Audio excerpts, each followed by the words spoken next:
ಮಲೆನಾಡು ಮತ್ತು ಕರಾವಳಿ ಭಾಗದ ಜನರ ಜೀವನಾಡಿ ಎಂದರೆ ಅದು ಅಡಿಕೆ. ಈ ಭಾಗದ ಆರ್ಥಿಕತೆ, ಜನಜೀವನದ ಮುಖ್ಯ ಆಧಾರ ಅಡಿಕೆ ಎಂದರೆ ತಪ್ಪಲ್ಲ. ಏಕೆಂದರೆ ಯಾವುದೇ ವ್ಯಾಪಾರ ವಹಿವಾಟುಗಳು, ನಿರ್ಮಾಣ ಕಾಮಗಾರಿಗಳು ಮುಂತಾದ ಎಲ್ಲ ಕೆಲಸಗಳು ಇಲ್ಲಿ ಅಡಿಕೆ ಬೆಳೆ ಹಾಗೂ ಬೆಲೆಯನ್ನು ಅವಲಂಬಿಸಿರುತ್ತೆ. ಅಡಿಕೆಗೆ ಇರುವ ಮೌಲ್ಯದ ಕಾರಣದಿಂದ ಅದರ ಬೆಳೆಯ ವ್ಯಾಪ್ತಿ ಇಂದು ವಿಸ್ತರಿಸುತ್ತಲೇ ಹೋಗ್ತಾಯಿದೆ. ಅದೀಗ ಮಲೆನಾಡು ಮತ್ತು ಕರಾವಳಿಗೆ ಸೀಮಿತವಾಗಿಲ್ಲ. ಹೆಚ್ಚು ನೀರು ಬೇಡುವ ಅಡಿಕೆ ಬೆಳೆಯನ್ನು ಬಯಲು ಸೀಮೆಯ ಭಾಗದಲ್ಲಿಯೂ ಯಥೇಚ್ಛವಾಗಿ ಬೆಳೆಯಲಾಗ್ತಿದೆ. ಆದರೆ ಇತ್ತ ಸಾಂಪ್ರದಾಯಿಕ ಅಡಿಕೆ ಬೆಳೆಗಾರರು ಮಾತ್ರ ನಿರಂತರ ಸಂಕಷ್ಟಕ್ಕೆ ತುತ್ತಾಗ್ತಿದ್ದಾರೆ. ಅತಿವೃಷ್ಟಿ, ಅನಾವೃಷ್ಟಿ, ಕಾರ್ಮಿಕರ ಕೊರತೆ, ವೆಚ್ಚದ ಏರಿಕೆ, ಬೆಲೆ ಏರಿಳಿತ, ರೋಗಬಾಧೆಗಳಿಂದ ಪದೇ ಪದೇ ತತ್ತರಿಸಿರುವ ಮಲೆನಾಡು ಮತ್ತು ಕರಾವಳಿ ರೈತರ ಬದುಕಿನ ಮೇಲೆ ಸರ್ಕಾರಗಳು ಮತ್ತೆ ಮತ್ತೆ ಬರೆ ಎಳೆಯುತ್ತಲೇ ಇರುತ್ತವೆ. ಅದರಲ್ಲಿಯೂ ಗುಟ್ಕಾ, ಪಾನ್ ಮಸಾಲ ನಿಷೇಧಭೂತ ಅಡಿಕೆ ಬೆಳೆಗಾರರ ಜೀವನವನ್ನು ಅತಂತ್ರದಲ್ಲಿಯೇ ಇರಿಸಿದೆ. ಕೆಲವು ದಿನಗಳ ಹಿಂದಷ್ಟೇ ರಾಜ್ಯ ಸರ್ಕಾರವು ಗುಟ್ಕಾ ಮತ್ತು ಪಾನ್ ಮಸಾಲ ಮೇಲೆ ನಿಷೇಧ ಹೇರಿ ಆದೇಶ ಹೊರಡಿಸಿತ್ತು. ಅದರ ಬಳಿಕ ಅಡಿಕೆ ಬೆಳೆಗಾರರ ಪರವಾಗಿ ಬಿಜೆಪಿ ಶಾಸಕ ಆರ್ ಗಜೇಂದ್ರ ಹಾಗೂ ಇತರೆ ಜನಪ್ರತಿನಿಧಿಗಳು ಸಿಎಂ ಡಿ.ಕೆ. ಶಿವಕುಮಾರ್ ಅವರನ್ನು ಭೇಟಿ ಮಾಡಿ ಮನವಿ ಸಲ್ಲಿಸಿದ ಬೆನ್ನಲ್ಲೇ ಈ ಆದೇಶವನ್ನು ಹಿಂದಕ್ಕೆ ಪಡೆಯುವಂತೆ ಅವರು ಸೂಚಿಸಿದ್ದರು ಎಂದು ವರದಿಯಾಗಿತ್ತು. ಆದರೆ ಆರೋಗ್ಯ ಸಚಿವ ಯು.ಟಿ. ಖಾದರ್ ಅವರು ಈ ನಿಷೇಧವನ್ನು ಹಿಂದಕ್ಕೆ ಪಡೆದಿಲ್ಲ ಎಂದಿದ್ದಾರೆ. ಸರ್ಕಾರದ ಇಬ್ಬಂದಿತನ ಬೆಳೆಗಾರರನ್ನು ಇನ್ನಷ್ಟು ಸಂಕಷ್ಟಕ್ಕೆ ಸಿಲುಕಿಸಿದೆ. ರಾಜ್ಯದಲ್ಲಿ ಅಡಿಕೆ ಬೆಳೆಗಾರರ ಸ್ಥಿತಿ ಹೇಗಿದೆ, ಅಡಿಕೆ ಬೆಳೆಗಾರರ ಭವಿಷ್ಯದ ಗತಿಯೇನು, ಈ ಎಲ್ಲ ವಿಚಾರಗಳನ್ನು ನೋಡೋಣ. ಅದಕ್ಕಾಗಿ ಈ ವಿಡಿಯೋವನ್ನು ಕೊನೆಯವರೆಗೂ ನೋಡಿ ಮತ್ತು ನೀವಿನ್ನೂ ನಮ್ಮ ಕರ್ನಾಟಕ ಇನ್ಸೈಟ್ ಚಾನಲನ್ನು ಸಬ್ಸ್ಕ್ರೈಬ್ ಆಗಿಲ್ಲ ಅಂದರೆ ಕೂಡಲೇ ಸಬ್ಸ್ಕ್ರೈಬ್ ಮಾಡಿ, ಪಕ್ಕದಲ್ಲಿರುವ ಬೆಲ್ ಐಕನ್ ಕ್ಲಿಕ್ ಮಾಡಿ. ರಾಜ್ಯ ಆಹಾರ ಸುರಕ್ಷತಾ ಇಲಾಖೆಯು ರಾಜ್ಯಾದ್ಯಂತ ತಂಬಾಕು ಮತ್ತು ನಿಕೋಟಿನ್ ಹೊಂದಿರುವ ಗುಟ್ಕಾ ಮತ್ತು ಪಾನ್ ಮಸಾಲವನ್ನು ನಿಷೇಧಿಸಿ ಇತ್ತೀಚೆಗೆ ಆದೇಶ ಹೊರಡಿಸಿತ್ತು. ಇದು 1 ವರ್ಷಗಳವರೆಗೂ ಜಾರಿಯಲ್ಲಿ ಇರಲಿದೆ ಎಂದು ತಿಳಿಸಿತ್ತು. ಇದೇನು ಹೊಸ ಆದೇಶವೇನಲ್ಲ.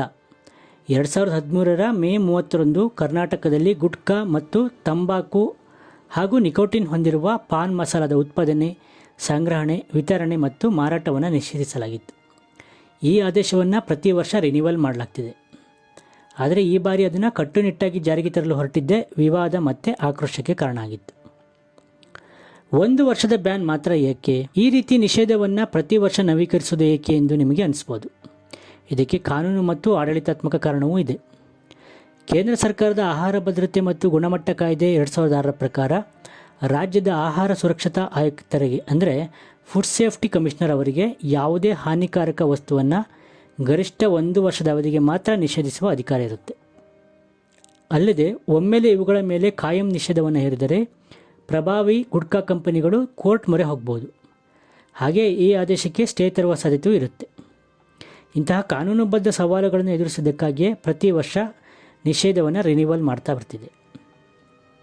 ಇಲ್ಲಿ ಅಡಿಕೆಯನ್ನು ಸರ್ಕಾರ ನಿಷೇಧಿಸದೆ ಹೋದರೂ ಅಡಿಕೆಯನ್ನು ಒಂದು ಪದಾರ್ಥವಾಗಿ ಬಳಸುವ ಗುಟ್ಕಾ ಮೇಲೆ ನಿಷೇಧ ಬೀಳುತ್ತೆ.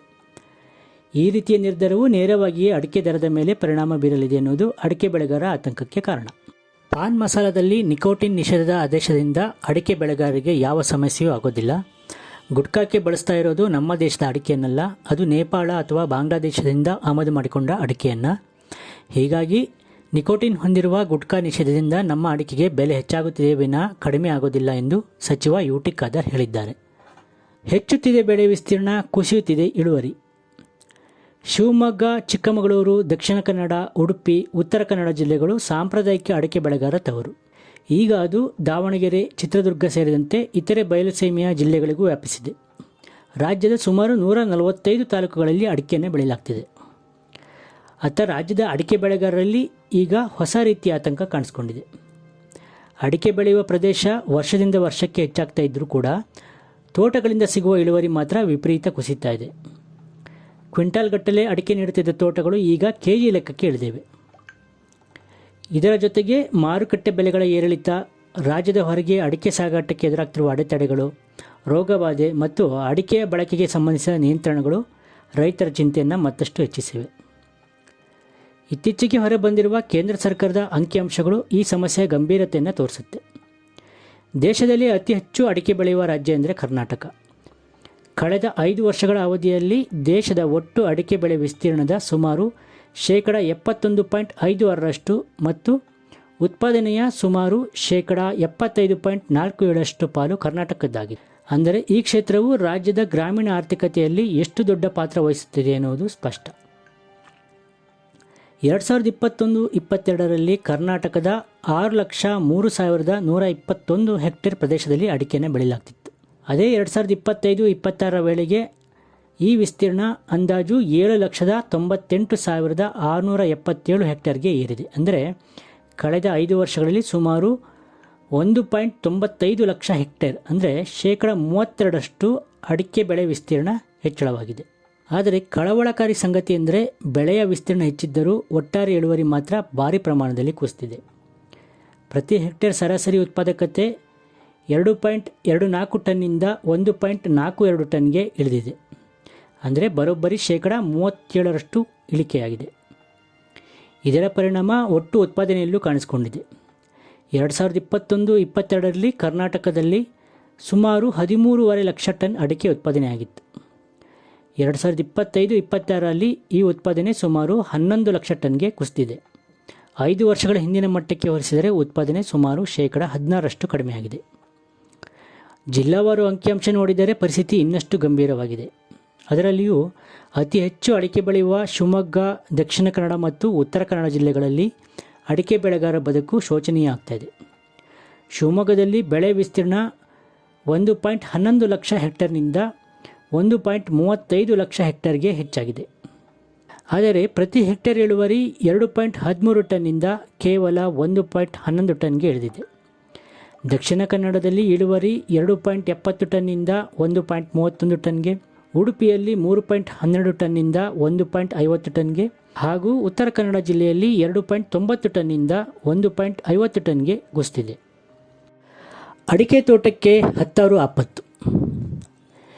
ಇಳುವರಿ ಕುಸಿತಕ್ಕೆ ಇದೇ ಕಾರಣ ಎಂದು ಹೇಳಲು ಸಾಧ್ಯವಿಲ್ಲ. ಮುಖ್ಯವಾಗಿ ಮಲೆನಾಡು ಭಾಗದಲ್ಲಿ ಕಾಡ್ತಾ ಇರೋದು ಒಂದೆರಡು ಸಮಸ್ಯೆಗಳಲ್ಲ. ಎಲೆ ಚುಕ್ಕೆ ರೋಗ, ಕೊಳೆ ರೋಗ, ಬೇರುಹುಳು, ಹವಾಮಾನ ಬದಲಾವಣೆ ಮತ್ತು ತೋಟ ನಿರ್ವಹಣೆಯ ಸವಾಲುಗಳು ಪ್ರಮುಖ ಕಾರಣಗಳಾಗಿ ಚರ್ಚೆಯಾಗ್ತಿವೆ. ತೀರ್ಥಹಳ್ಳಿ, ಶೃಂಗೇರಿ, ಸಾಗರ, ಉತ್ತರ ಕನ್ನಡ ಜಿಲ್ಲೆಯ ಅನೇಕ ಭಾಗಗಳಲ್ಲಿ ಅಡಿಕೆ ಮರಗಳ ದುಸ್ಥಿತಿ ಕಂಡು ಬೆಳೆಗಾರರು ಕಣ್ಣೀರಿಡ್ತಾ ಇದ್ದಾರೆ. ಅಡಿಕೆ ತೋಟಗಳಿಗೆ ಎದುರಾಗ್ತಿರುವ ಮತ್ತೊಂದು ಸವಾಲೆಂದರೆ ಕೋತಿಗಳ ಕಾಟ. ಇತ್ತೀಚೆಗಂತೂ ವಾನರ ಸೇನೆಯ ಹಾವಳಿ ಮಲೆನಾಡಿಗರನ್ನು ಕಂಗೆಡಿಸಿದೆ. ಅಡಿಕೆ ತೋಟಕ್ಕೆ ನುಗ್ಗುವ ಕಪಿ ಸೈನ್ಯ ಎಳೆಯ ಅಡಿಕೆ ಕಾಯಿಗಳನ್ನು ಕಿತ್ತು ಹಾಳುಗೆಡ್ತಾ ಇವೆ. ರೋಗ ಬಾಧೆಯ ನಡುವೆಯೂ ಚಿಗುರಿದ ಅಡಿಕೆಯನ್ನು ಮಂಗಗಳು ಕಬಳಿಸ್ತಾ ಇವೆ. ಅಡಿಕೆ ಬೆಳೆಗಾರರ ಈ ಸಂಕಟಗಳಿಗೆ ಸರ್ಕಾರದಿಂದ ಸೂಕ್ತ ಸ್ಪಂದನೆ ದೊರಕಿಲ್ಲ. ರೋಗಗಳಿಗೆ ಸೂಕ್ತ ನಿಯಂತ್ರಣ ಕ್ರಮಗಳನ್ನು ಹುಡುಕುವ ಸಂಶೋಧನೆಗಳು ಕೂಡ ಸರಿಯಾದ ದಾರಿಯಲ್ಲಿ ನಡೀತಾ ಇಲ್ಲ. ಇದರ ಜೊತೆಗೆ ಅಕ್ರಮವಾಗಿ ಅಥವಾ ಕಡಿಮೆ ಬೆಲೆಯಲ್ಲಿ ವಿದೇಶಿ ಅಡಿಕೆ ದೇಶೀಯ ಮಾರುಕಟ್ಟೆಗೆ ಪ್ರವೇಶಿಸುತ್ತಿರುವ ಬಗ್ಗೆ ಹಲವು ವರ್ಷಗಳಿಂದ ಆರೋಪಗಳು ಕೇಳಿಬರ್ತಾ ಇವೆ. ಈ ಬಗ್ಗೆ ನಮ್ಮ ಸಂಸದರು ಕೇಂದ್ರ ಸರ್ಕಾರಕ್ಕೆ ಮನವಿ ಸಲ್ಲಿಸೋದು, ಅಕ್ರಮದ ಮೇಲೆ ನಾವು ನಿಯಂತ್ರಣ ಹೇರ್ತೇವೆ ಎಂದು ಸರ್ಕಾರ ಹೇಳೋದು ನಡೀತಲೇ ಇದೆ. ಆದರೆ ಅದರ ಪರಿಣಾಮ ಮಾತ್ರ ಶೂನ್ಯ. ಮಲೆನಾಡಿನ ಭಾಗದಲ್ಲಿ ಮರದ ತೊಗಟೆಯಿಂದ ತಯಾರಿಸಿದ ಚೊಗರಿನಲ್ಲಿ ಅಡಿಕೆಯನ್ನು ಬೇಯಿಸಲಾಗುತ್ತೆ. ಇದು ನೈಸರ್ಗಿಕವಾದ ಬಣ್ಣ ಮತ್ತು ರುಚಿಯನ್ನು ಅಡಿಕೆಗೆ ನೀಡುತ್ತೆ. ಹೀಗಾಗಿ ಸಹಜವಾಗಿಯೇ ಈ ಅಡಿಕೆಗೆ ದರ ಹೆಚ್ಚು. ಆದರೆ ಲಾಭದ ಆಸೆಗೆ ಬೀಳುವ ಬೆಳೆಗಾರರು ಕೃತಕ ರಾಸಾಯನಿಕ ಬಣ್ಣಗಳನ್ನು ಬೆರೆಸಿ ಈ ಅಡಿಕೆಯೊಂದಿಗೆ ಮಾರಾಟ ಮಾಡ್ತಿರೋದು ಕಂಡುಬಂದಿದೆ. ಇದರ ಬೃಹತ್ ಜಾಲಗಳೇ ಸೃಷ್ಟಿಯಾಗಿದೆ. ಇದರಿಂದ ನೈಸರ್ಗಿಕ ಬಣ್ಣದ ಅಡಿಕೆಗೂ ವಿವಿಧ ರಾಜ್ಯಗಳಲ್ಲಿ ಕಡಿವಾಣ ಹಾಕಲಾಗ್ತಿದೆ. ಇಲ್ಲಿ ಮತ್ತೊಂದು ಸಂಗತಿಯನ್ನು ಗಮನಿಸಬೇಕು. ಅಡಿಕೆ ತೋಟ ವಿಸ್ತರಣೆ ವೇಗವಾಗಿ ಹೆಚ್ಚಾಗ್ತಿರುವಾಗ ಮಾರುಕಟ್ಟೆ ಬೇಡಿಕೆ, ನೀರಿನ ಲಭ್ಯತೆ, ಹವಾಮಾನ ಮತ್ತು ರೋಗ ನಿರ್ವಹಣೆಯನ್ನು ಪರಿಗಣಿಸದೆ ಹೊಸ ಪ್ರದೇಶಗಳಲ್ಲಿ ಏಕಬೆಳೆ ಪದ್ಧತಿಗೆ ಹೋಗುವುದು ಭವಿಷ್ಯದಲ್ಲಿ ಅಪಾಯಕಾರಿಯಾಗಬಹುದು ಎನ್ನುವುದು ತಜ್ಞರ ಅಭಿಪ್ರಾಯ. ಅಡಿಕೆಯ ಜೊತೆಗೆ ಕಾಳುಮೆಣಸು, ಬಾಳೆ, ಕೊಕ್ಕೋ ಸೇರಿದಂತೆ ಮಿಶ್ರ ಬೆಳೆ ಪದ್ಧತಿಗೆ ಒತ್ತು ನೀಡುವುದರಿಂದ ರೈತರು ಈ ನಷ್ಟವನ್ನು ಕೊಂಚ ಮಟ್ಟಿಗೆ ಸರಿದೂಗಿಸಿಕೊಳ್ಳಲು ಪ್ರಯತ್ನಿಸಬಹುದು ಎನ್ನಲಾಗ್ತಿದೆ. ತಂಬಾಕು ನಿಷೇಧ ಏಕಿಲ್ಲ? ಅಡಿಕೆ ಬೆಳೆಗಾರನ ಕಾಡ್ತಾ ಇರುವ ಪ್ರಶ್ನೆ ಏನೆಂದರೆ, ಆರೋಗ್ಯದ ವಿಚಾರ ಬಂದಾಗ ಗುಟ್ಕಾ, ಪಾನ್ ಮಸಾಲದಂಥ ವಸ್ತುಗಳ ಮೇಲೆ ಮಾತ್ರ ಏಕೆ ಕಣ್ಣು ಎಂದು. ದೇಶಾದ್ಯಂತ ಕ್ಯಾನ್ಸರ್ ಪ್ರಕರಣಗಳಲ್ಲಿ ಏರಿಕೆ ಆಗ್ತದೆ. ಇದಕ್ಕೆ ಕಾರಣ ಅತಿಯಾದ ತಂಬಾಕು ಬಳಕೆ. ಗುಟ್ಕಾ, ಪಾನ್ ಮಸಾಲದಂತಹ ವಸ್ತುಗಳಿಂದ ಆರೋಗ್ಯಕ್ಕೆ ಅಪಾಯ ನಿಜ. ಆದರೆ ತಂಬಾಕನ್ನು ಜಗಿಯುವುದರಿಂದ ಮಾತ್ರ ಅಲ್ಲ, ಅದರ ಹೊಗೆಯನ್ನು ಉಸಿರಾಡುವುದರಿಂದಲೂ ಕ್ಯಾನ್ಸರ್ ಬರುತ್ತೆ. ಧೂಮಪಾನ ಕ್ಯಾನ್ಸರ್ ಕಾರಕ ಎಂದು ಎಚ್ಚರಿಕೆ ನೀಡಲಾಗ್ತಿದೆ. ಆದರೆ ಸಿಗರೇಟ್, ಬೀಡಿಯಂತಹ ಉತ್ಪನ್ನಗಳ ಮೇಲೆ ಏಕೆ ನಿಷೇಧ ಇರ್ತಾ ಇಲ್ಲ ಅನ್ನೋದು ಅಡಿಕೆ ಬೆಳೆಗಾರರ ಪ್ರಶ್ನೆ. ನಿಮಗೆ ನೆನಪಿರ್ಬೋದು, ಸಾರ್ವಜನಿಕ ಸ್ಥಳಗಳಲ್ಲಿ ಧೂಮಪಾನವನ್ನು ನಿಷೇಧಿಸಲಾಗಿದೆ, ತಪ್ಪಿದರೆ ದಂಡ, ಶಿಕ್ಷೆ ವಿಧಿಸಲಾಗುತ್ತದೆ ಎಂಬ ಆದೇಶವನ್ನು ಈ ಹಿಂದೆ ಹೊರಡಿಸಲಾಗಿತ್ತು. ಈಗ ಈ ನಿಯಮ ಪಾಲನೆ ಆಗ್ತಿದೆಯಾ? ಖಂಡಿತ ಇಲ್ಲ. ಸಾರ್ವಜನಿಕ ಸ್ಥಳಗಳಲ್ಲಿ ಎಗ್ಗಿಲ್ಲದೆ ಧೂಮಪಾನ ನಡೀತಾ ಇದೆ. ಜನರನ್ನು ಯಾವ ಅಧಿಕಾರಿಗಳು ಪ್ರಶ್ನಿಸ್ತಾ ಇಲ್ಲ. ಸರ್ಕಾರವು ಈ ಕಾನೂನನ್ನು ನೆನಪಿಸ್ತಾ ಇಲ್ಲ. ಹೀಗಿರುವಾಗ ಅಡಿಕೆ ಬೆಳೆಗಾರರ ಮೇಲೆ ಮಾತ್ರ ಏಕೆ ಪ್ರಹಾರ? ಕೆಲವರ ವಾದದ ಪ್ರಕಾರ ಗುಟ್ಕಾ, ಪಾನ್ ಮಸಾಲದಂತಹ ಪದಾರ್ಥಗಳಲ್ಲಿ ಅಡಿಕೆ ಮತ್ತು ತಂಬಾಕು ಬಳಕೆ ಕಡಿಮೆ ಇದೆ. ಅವುಗಳನ್ನು ನಿಷೇಧಿಸಿದರೆ ಒಂದು ವ್ಯಸನಕ್ಕೆ ಅಡಿಕ್ಟ್ ಆಗಿರುವ ಜನರು ಮತ್ತೊಂದಕ್ಕೆ ಹೊರಡುತ್ತಾರೆ. ಅಂದರೆ ಅವರು ಪಾನ್ ಮಸಾಲ, ಜರ್ದಾ ಸಿಗದೇ ಇದ್ದಾಗ ಧೂಮಪಾನವನ್ನು ಆಯ್ಕೆ ಮಾಡಿಕೊಳ್ಳುವ ಸಾಧ್ಯತೆ ಹೆಚ್ಚು. ಇದರಿಂದ ತಂಬಾಕು ಕಂಪನಿಗಳಿಗೆ ಭರ್ಜರಿ ಲಾಭವಾಗಲಿದೆ. ತಂಬಾಕು ಕಂಪನಿಗಳ ಲಾಬಿಯೇ ಅಡಿಕೆ ಮತ್ತು ಪದೇ ಪದೇ ಈ ನಿಷೇಧದ ತೂಗುಗತ್ತಿ ತೂರಾಡಲು ಕಾರಣ ಅನ್ನೋದು ಅವರ ಆರೋಪ. ಹಾಗೆಯೇ ಅಡಿಕೆ ದರ ಏರಿಕೆಯಾದಾಗಲೆಲ್ಲ ಒಂದಿಲ್ಲೊಂದು ರಾಜ್ಯದಲ್ಲಿ ಈ ನಿಷೇಧದ ಆದೇಶ ಹೊರಬರುತ್ತೆ. ಇದರಿಂದ ದೇಶಾದ್ಯಂತ ಅಡಿಕೆ ದರ ಇಳಿಕೆಯಾಗುತ್ತೆ. ಇದರಲ್ಲಿ ಪಾನ್ ಮಸಾಲ ಕಂಪನಿಗಳ ಪ್ರಭಾವ ಕೂಡ ಕೆಲಸ ಮಾಡ್ತದೆ ಅನ್ನೋದು ಅನೇಕರ ಅಭಿಪ್ರಾಯ.